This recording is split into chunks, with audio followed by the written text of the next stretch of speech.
तो फ्रेंड नमस्ते, ठीक हो आप सब? आप सबसे भी पूछना पड़ेगा ना ठीक हो या नहीं हो। कई लोग हैं जो जलते हैं, वो भी हमारी वीडियो देख रहे हैं। मैं नाम तो नहीं लूँगी। वो कहते हैं कि मैं जो बात कह रही हूँ उससे उनको गुस्सा आता है। तो अगर भैया आपको गुस्सा आता है तो वो गुस्सा आपके पास ही रखें। कैमरा साफ नहीं हो थोड़ा, अब साफ आ रहा है? साफ ही होगा। जैसे कि आप सबको पता है प्रियंका की तबीयत ठीक नहीं है। मैंने उसकी वीडियो देखी थी और मैंने हालचाल भी पूछा था उससे फ़ोन करके। उसने कहा ठीक ही है। मुझसे तो कह दिया कि ठीक है, पर ठीक नहीं है वो। पर यहाँ पे मम्मी की भी तबीयत ठीक नहीं है। देखो दोनों बीमार हो गई हैं। यहाँ पे मम्मी हो रही है, वहाँ पे प्रियंका। सबको पता ही है मम्मी को अस्थमा की प्रॉब्लम है। मम्मी कैप्सूल लेती है होके के साथ में, कैप्सूल डाल के होके में फिर वो खींचती है। वो कैप्सूल यहाँ पे नहीं मिल रहा।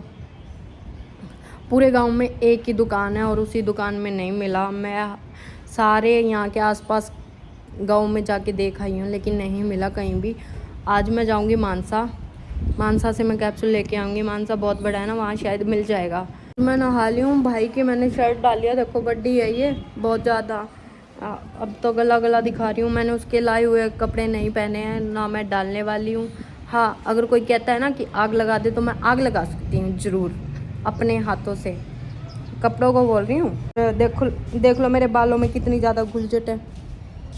कंघी भी नहीं की मैंने। यहाँ पे ना मामा आ गया, मम्मी के लिए कैप्सूल लेके आने हैं। मम्मी की टेंशन बढ़ती जा रही है। मम्मी की तबीयत बहुत ज़्यादा ख़राब है, बहुत ही ज़्यादा। क्या करूँ। प्रियंका बोल रही थी कि 2-3 दिन में आएंगे लेने के लिए। ये मामा वो नहीं आए थे जो मेरे वाला है। ये मामा वो आया था जिनके घर में खड़ी हूँ। वो तो ना, उनको तो ना थोड़ी समझ ही नहीं आती। यहाँ पे हमारे वालों को तो सारी समझ आती है मेरी, मैं क्या बोलती हूँ। अभी तो देखो मेरे बारे में पता नहीं क्या क्या और बोलेगी प्रियंका। इतनी तो गुलचट हो गई मेरे बालों में। अच्छा होता मैं ना लड़ती किसी से, अच्छा होता मैं ना बोलती। पर मैंने ना सच में मम्मी को बहुत मनाया। अभी ना मुझे लगता है बाल कटवाने ही पड़ेंगे। गुलचट आप देख सकते हो कितनी गंदी हो गई। जब प्रियंका की तबीयत ठीक हो जाएगी और मम्मी की तबीयत ठीक हो जाएगी ना, फिर हम चले जाएंगे। प्रियंका 2-3 दिन में मुझे कह रही थी कि आएगी वो लेने के लिए। और प्रियंका के पास बड़े भैया बड़े भाभी हैं, सब संभाल लेंगे उसको। यहाँ पे तो आप सबको पता ही है, नानी है, मामा मामी है, सब है। यहाँ पे मम्मी को संभाल रहे हैं। मैं तो वीडियो भी नहीं बना पा रही कि डॉक्टर कैसे क्या बोल रहा है। चेक करने आया था ना डॉक्टर, तब भी नहीं मैंने वीडियो बनाई, क्योंकि मुझे तो वीडियो बनाने ही नहीं देते मामा मामी। अभी भी मैं चोरियों से वीडियो बनाने। मैंने तो ना यहाँ पे ये कहा कि यहाँ की लड़की है ना, मतलब पड़ोस में, उससे मिल के आ रही हूँ। देखो कितना बड़ा झूठ बोलना पड़ रहा है। अब बोला रूला तो होता रहेगा। नहाना तो ज़रूरी है। 4-5 दिन हो गए थे मुझे नहाए, पर मैं आज मानसा के लिए नहाई हूँ। मानसा जाना है ना कैप्सूल लेने के लिए, और कैप्सूल लेने के लिए मुझे मानसा जाना है ना, तो इसलिए नहाना पड़ा। मुश्क मारने लग गई थी मैं। 4-5 दिन हो गए थे ना नहाने से, स्मेल आने लगी थी।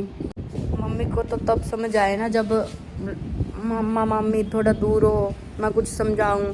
वो ऊपर से मामा मामी भूखाए में लग रहे हैं। मम्मी ना चाय लेके आ गई यहाँ की पड़ोस की। लो गाइस पी लो चाय।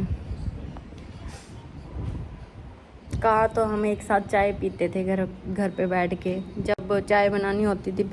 ते में कट्ठे बह के गल्ला करिए, नाले पीनी तेरे नाल चाह, यही मेरे निक्के निक्के चाह। प्रियंका को बोलती थी। हम एक दूसरे को यही सॉन्ग में समझाते थे कि चाय बना ले, हम चाय पियेंगे एक दूसरे के साथ। पता नहीं वो टाइम कब आएगा अब कि हम एक साथ चाय पिए, एक साथ खाना खाएं। मुझे लगता है जब भी हम घर गए ना, एक दूसरे की रेल तो बनेगी। रेल बनेगी मतलब कि जब भी हम एक दूसरे के साथ बैठे तो हो सकता है वो मेरे बाल पकड़े, हो सकता है मैं उसके बाल पकड़ूं। झगड़ा तो पक्का होगा ये वाला।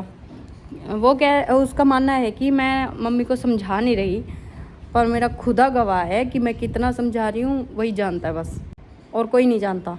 एक तो मम्मी अकेले नहीं बैठती, दूसरा बैठती है मम्मी के पास, मम्मा के पास, वो बैठ जाते हैं इधर उधर, फिर उनकी सुनती रहती है, उनकी मेरी तो मानती ही नहीं। एक तो कहती है तू छोटी है, छोटी बन के रह। प्रियंका कह रही है कि तेरी चलते है, तेरी चलते है। अगर मेरी चलती होती ना, मेरी चलती होती तो मैं सलमान खान जी की शादी ऐश्वर्या राय जी के साथ करती, बेचारे को अकेला तड़पते हुए ना देखती मैं। कब समझेगी तू मेरी बात? समझ जा, यही वक्त है समझने का।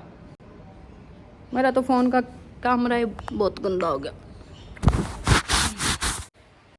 कल मैंने कहा था ना मम्मी को यहाँ पे छोड़ के जाऊँगी और मैं चली जाऊँगी।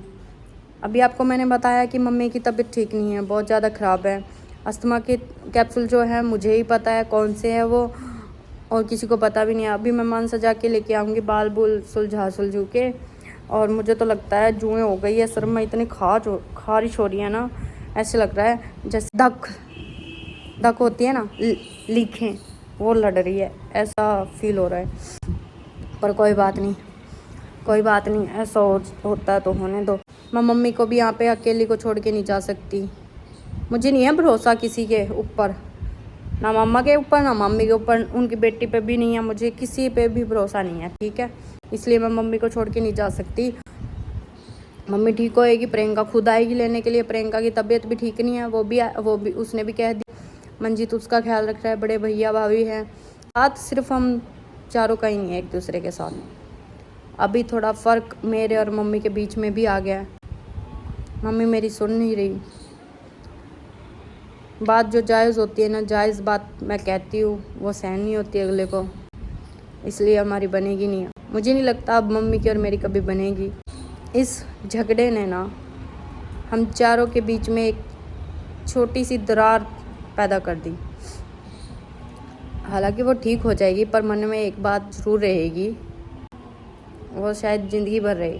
फिर मिलते हैं, मैं लेट ना हो जाऊँ। बस भी ऐसे ही आती है, कहीं 10 बजे आएगी, बताओ उस बस का पता भी नहीं चलता कि कब आएगी, टाइम उसका पता नहीं है, कुछ भी नहीं पता मतलब बस का। एक तो बोल रहे थे कि 10 बजे वाली आएगी, 10 के बाद आएगी, शायद 12 साढ़े 12 ऐसा कुछ। ओके फ्रेंड, मेरा ना टाइम होता जा रहा है, मैं जा रही हूँ, मम्मी के कैप्सूल ना भूल जाऊँ। और वहाँ से आने में सिर्फ एक बस आएगी, उस बस को मैं मिस नहीं करूँगी, क्योंकि बहुत दूर है ना मानसा यहाँ से। ये गांव है और वो शहर है, बहुत बड़ा ज़िला है ना मानसा, इसलिए मैं जा रही हूँ।